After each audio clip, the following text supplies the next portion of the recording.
Welcome to the Turnt Abel Podcast.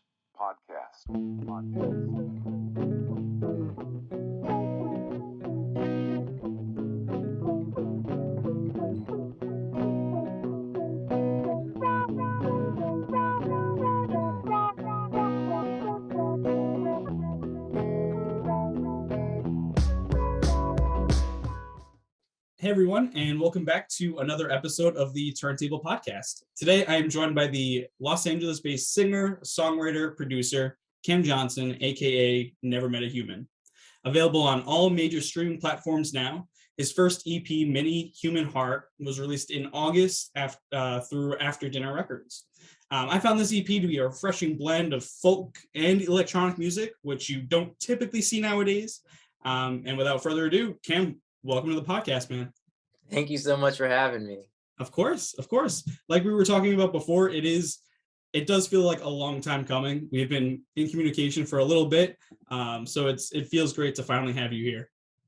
Thank you very much. So let me start the interview by asking, what inspired you to first start creating music? I've been making music for a while now, ever since I was young. And I think for me, it's kind of like different moments inspire different ways of making music. So for a long time, I played in bands and I was really a supporting musician. I still am. I still play with other people. I like collaborating. I play a lot of drums live and recording and stuff like that. So that kind of, after a while, morphed into me wanting to write songs as well, and kind of not just learn people's material, but also be able to see, an artistic vision through to the very end, from beginning to end, right? And kind of having a little more control. And that's kind of how I started, just the desire to have material of my own, really. Awesome. That's so cool. Seeing things out like from beginning to end. That's like having like a little story of your own, like in your hands and stuff. That's awesome. Precisely. What age would you say that you really started making music at? Did you pick up guitar or piano at like 16, or was it a little later in your life? I started lessons on guitar when I was pretty young. I was probably around maybe 5 or so. Wow. Maybe a little older. So guitar, I had lessons on first, although I was self-taught on drumming since I was like a wee lad. So I did a lot of that, a lot of drumming. I'd say maybe I got serious around, that's an interesting question because I always took myself seriously. Yeah, definitely. Maybe around 12 or 13, I was playing with different people just in the community, and nothing crazy, just making rock music. I was doing a lot of jazz too. I was kind of like a jazz nerd in high school, kind of. Still am. And that's when I started taking it seriously, around early teens, when I was thinking, okay, I do this more than anything else. So Awesome. Yeah. So did you just pick up a guitar one day and just say, this is what I want to play? Or were you inspired by the people around you, something you heard? I'm pretty sure my parents just got me like I still have it, like a nylon string guitar. At that point, I was already drumming at the house. I had like a little drum set that I'd play on, and I think they were probably just wanting something and maybe a little quieter, right? So they were like, "Oh, let's get him a nylon string guitar and put him in classical guitar lessons." Nice. Yeah, great times. I didn't stick with classical, but I did enjoy it. Yep, definitely. You sure did. Well, where did you get the idea for your name, Never Met a Human? That actually came from a song I was writing. I was really in one of those, I don't know, I was really feeling myself on this particular piece of music I made that now I don't like as much, but I'd say I still like it. But that was part of the hook, was never met a human, I think, in my life, never met a human in my life. And I was trying to change my name. I had another name previously that was literally the most common name you could possibly have. I don't even want to say it. It's kind of funny, but it's like common first name, common last name, just a way to blend into nothingness and never be discovered. So I said I need to change my name. I got to change it. And I was obsessed with this song, Never Met a Human. So I was like, oh my goodness, why don't I just call the whole project Never Met a Human? I want something that when you type it all in together, other things don't come up. That my first name, everything came up. So my second iteration, I was like, I don't want anything to come up. So yeah, that's how I got the name. Just a song I had, and Cool. Very cool. Do you think that that song will reappear in the future, maybe remixed, or I don't want to say remastered, or do you think it's just gonna, that's where you got the name from, that's the end of that song? it's certainly gonna come back because I feel like specifically when I was writing it, the song really resonated with me on an emotional level, and it still does now to a degree where I'm like, I hear that hook, Never Met a Human, and sometimes I feel that way. Sometimes I feel super out of place, kind of weird and stuff. So that idea will certainly come back. The song's about just like, what if things were less interfered with by humanity, right? The earth, or you could put a whole bunch of different things into that, but that's kind of how the song plays out. So yeah, the idea won't go away. It'll certainly stick around. That sounds awesome. I'm super eager now, and I'm sure a lot of people are as well, to hear this song just because I'm you sold me on it. Like that song sounds sick. Awesome. I hope to eventually hear that song in the future. Well, I have some pressure. I got to make it now. I got to finish it. It's written. It's just not done. Yeah, I hear you. I hear you. Well, what is your favorite song off of Many Human Heart, if you have one? Probably Sex Disconnect. Yeah, you did. I knew it. I knew it. Awesome. Thank you. Yeah, well, that's my favorite. It's the most personal. Mm-hmm. It's the most it's the one that's closest to me. It's a piece of music that I wasn't sure I would ever put out. And it's gone through different names and all these different modes, but it's always stayed the same. And it means a lot to me because I that whole first verse, I improvised the whole thing. And I kept that take. I never changed, never re-recorded, never did Jesus. anything. Wow. And then I've been attached to that song every step of the way, where sometimes I feel like it's better to have a wider lens on what you're doing, so you can step back and evolve it more. But this, I had a very narrow lens. It was what it was from the very beginning, and I've just liked it, and I'm just happy it's out now. I've had that one. Awesome. Well, that leads me to the next question. What does it mean to you? So when I hear Sex Disconnect, and I'm sure listeners can either agree or disagree, but I hear that there's a disconnect clearly between men and women. Is that what you're referring to, or you're referring to something entirely different? I love that. That's not precisely what I was referring to in the most literal sense, but in the abstract, that's pretty much what I'm referring to. Except I was thinking about it more on an internal level within ourselves. And I guess the fact that that's reflected in the outside world as well, like you're saying, makes me really, really like that even more. I hadn't made that personal connection to it, but yeah, that it is about a disconnect between sex, sexuality, the sexes, gender, all sorts of however that plays out. Um, and I think a lot of people deal with that like in their personal life too, right? They hit a certain point and they're like, oh, what is this? What is that? Or obviously politically and socially, like you brought up. So yeah, that is what the song's about. but also I like leaving it, open-ended to some degree too. It's about really whatever you read into the lyrics. But yeah, pretty much. Awesome. Now there are lyrics that I probably mishear towards the end of the song, or maybe it's like the end of the middle. So you say, and correct me if I'm wrong, oh sex disconnect, or is it oh six disconnect? Like you're hanging up like the Oh, feeling of wow. your own sexuality, and you're just like, you know what, I'm not gonna abide by, these standards or like these laws. I'm hanging up. Again, I really like that a lot. I'm saying oh sex disconnect, just kind of Okay. like a Almost like a turmoil kind of thing, like you're yes, just your classic cry to the universe, right? But I love what you just said, and I like that can be heard in there. I really like that. I have to say, I love that. That's awesome. That's Yeah, awesome. super cool.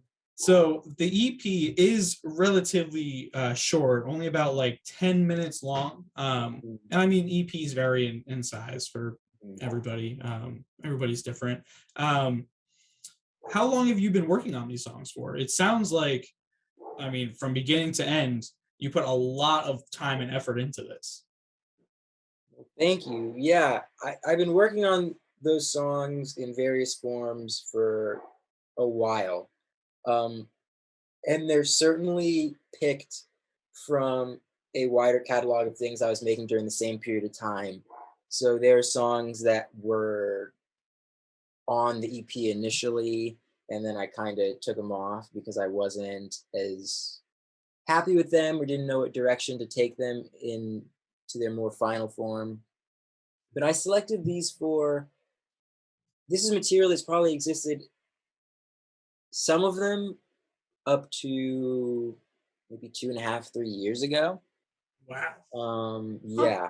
So you've really been sitting on some of these. I don't want to say like sitting, but they've been.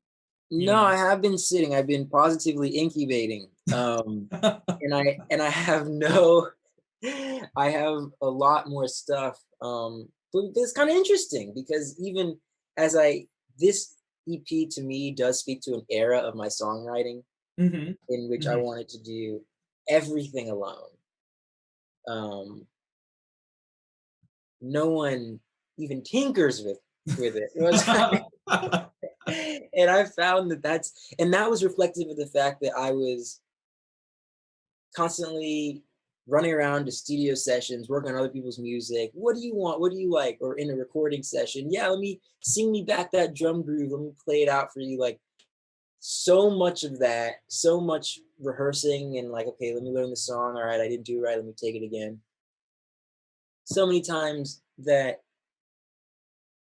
was my escape from that, was just like, this is just me.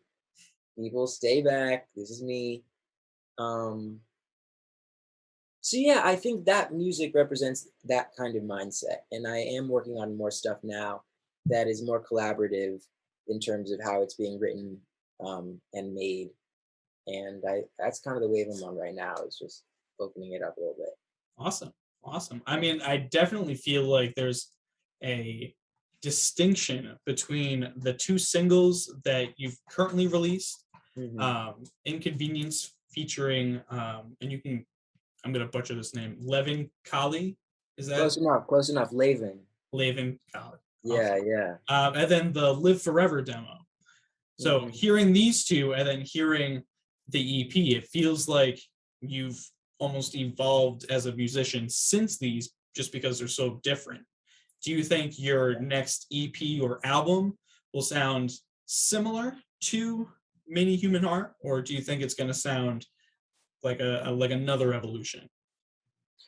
It's gonna sound like another evolution, without a doubt. Mini Human Heart needed to come out because I think it does sound, I don't want to like, it represents a certain style of songwriting that is very folky that I like to do.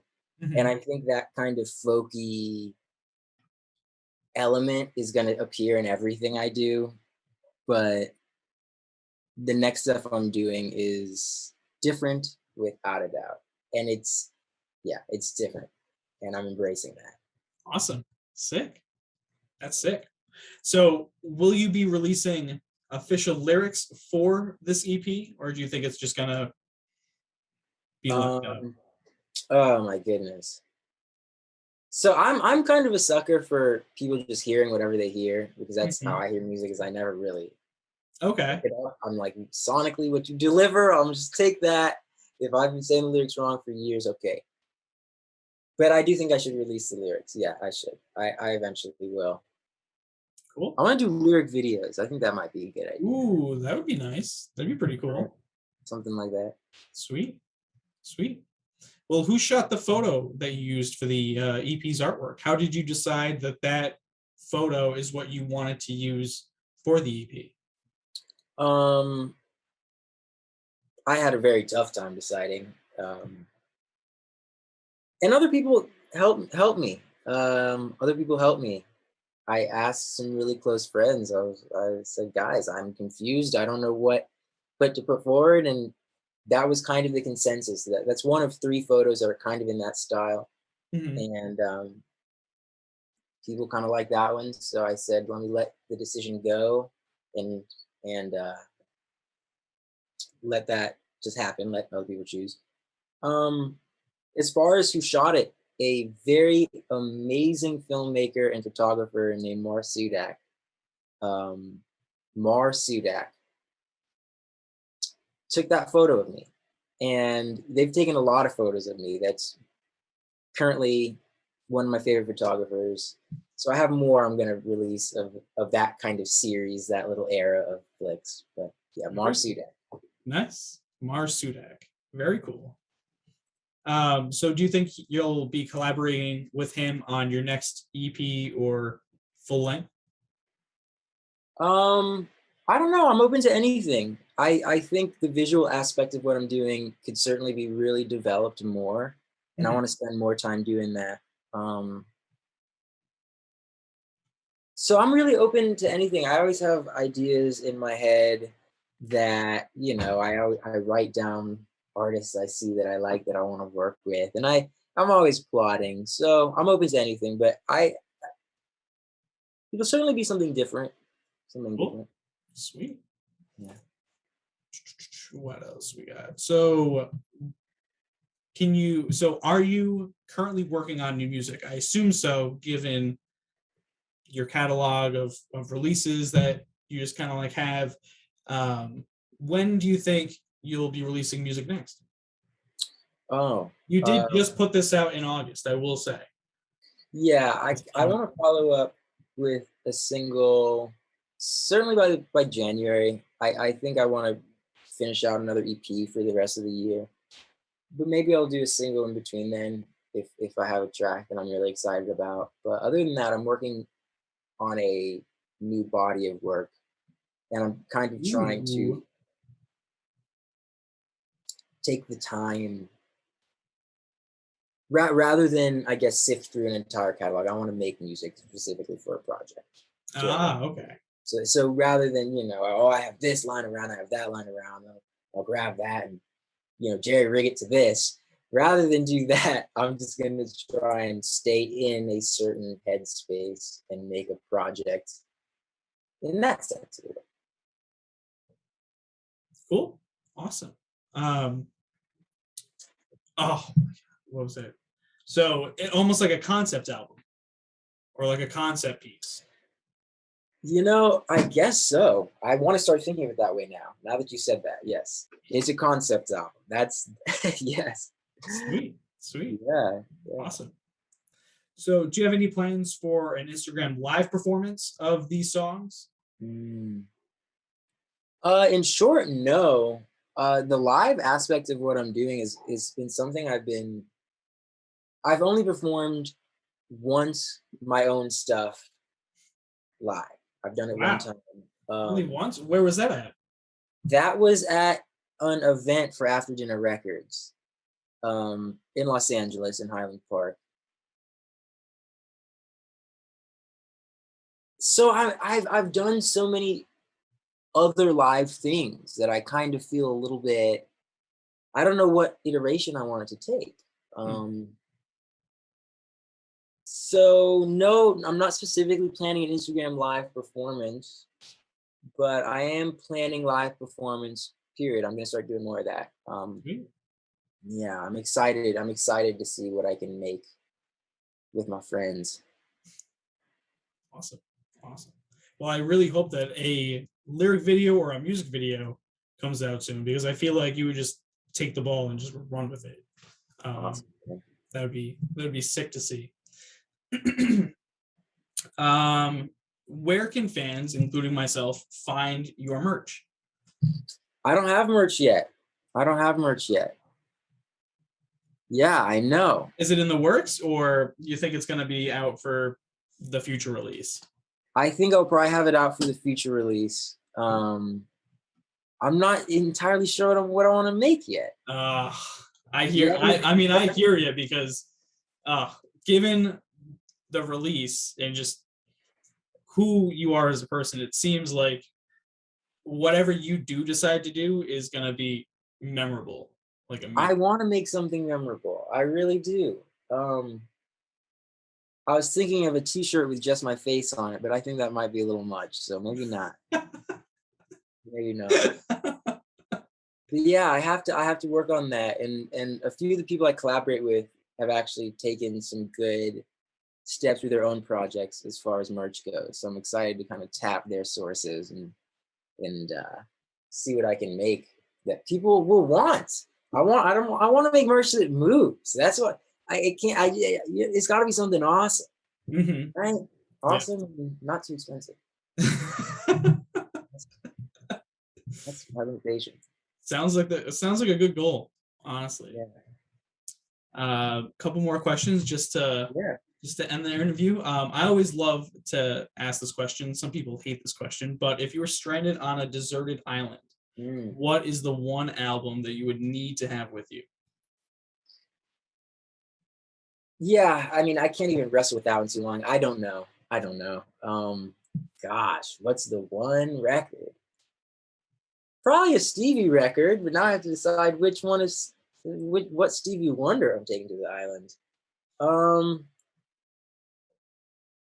I don't know. I can't answer that. That's too tough. All right, I feel you. That's too tough. Yeah, I hear you. Well, what artists are you inspired by the most?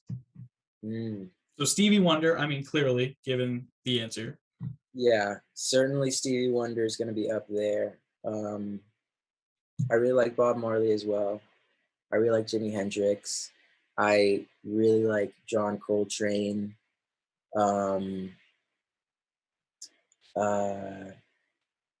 Yeah, there's a lot of jazz and a lot of rock. Cool. And a lot of funk. Sly Stone, Parliament. Nice. A lot of stuff like that. Yeah, nice. A lot of stuff like that. So do you try to incorporate that sound into your music, or do you think that you just take that idea and just kind of it just rattles around while you do your own thing? I don't make too many direct efforts to make sure I'm incorporating things or hearing something and saying, oh, I want that chordal quality, or I want to do that exact groove or something like that. I don't do that as much, but I just listen and I trust that those influences are there. Yeah, I just kind of trust that those influences are there. It's not too conscious of a decision. Okay, awesome. Well, the last question is all yours. Is there anything that you want to announce to your fans? Is there anything that you wish your fans knew about you that you don't think that they do? I would just say look for new music. There'll be stuff on the way. I'm really excited about what I'm making now, I guess. And I'm looking forward to being able to show the world. And I'm really looking forward to doing live performances. I want to say that. I want to communicate that. A lot of my time as a musician has been spent on a stage, just not performing my own song. So I feel like that's kind of a cool threshold I can reach. And I want people to know that. I want people to know I'm excited about doing that. Awesome. We'll start booking some shows, and I'm more than sure that people are going to show up. Start booking some shows. That'd be awesome. They have to. All right. Well, Cam, thank you again for coming on the podcast. I really do appreciate you taking the time out of your busy schedule to talk about the music and the new EP. Everyone, once again, you can listen to Never Met a Human's first EP, Many Human Heart, now streaming on all major platforms, and definitely be on the lookout for more music from him in the near future. Cam, it was great to talk with you. Thank you so much. It was great talking to you too. Just to get inside your little tiny spaceship, I'm not gonna